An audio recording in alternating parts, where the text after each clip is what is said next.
tubangan sa Ginoo great kay ka. Kasabot? Amen? So, kayong oras, 9:58, 9:20 ko dapat mahuman. Naigingon, blessed is the preacher that preaches because he will invite it again.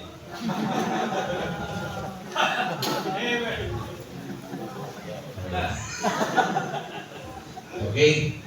Dito pasura. Kinupiyag ito. Manindog. Ato na sa itong ensayo, amen? Di madungay na. Kini ako, mga resulta na life without regret. Amen? Unsao may sulta o unsay isugo sa Ginoo. Ikaw ang bahay. 2 Timothy chapter 4, 6 and 7.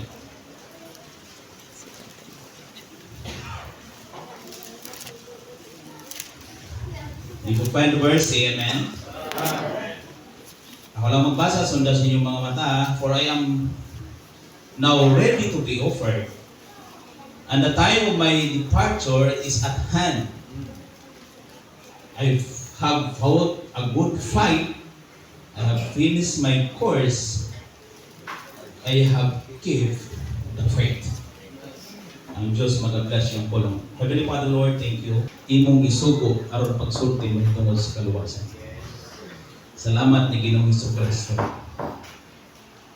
Nako, Lord, may baluan ako nga kuriyo sa pamanasasalan. Nadawat ka isa personal manluwas ang kinabuhi.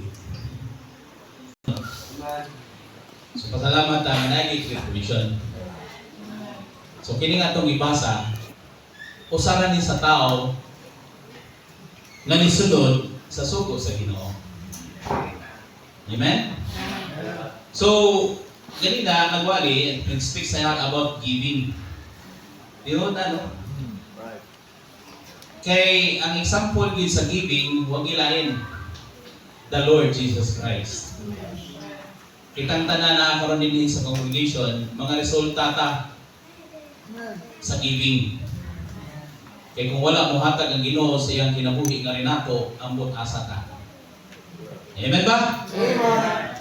So this letter of Paul, mga igsoon, kini mo yung sa kaliter ni Apostol Pablo, nga kung tanawan nimo, hapit na siya kuhaa sa Ginoo.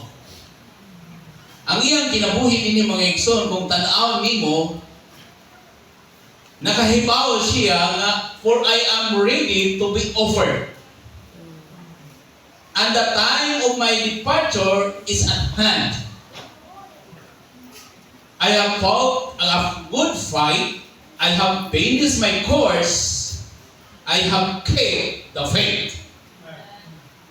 Usa ka tawo mga igsoon nga nasayod siya nga kung bisan mawa ang lawas, dunay laing kinabuhi human sa kamatayon.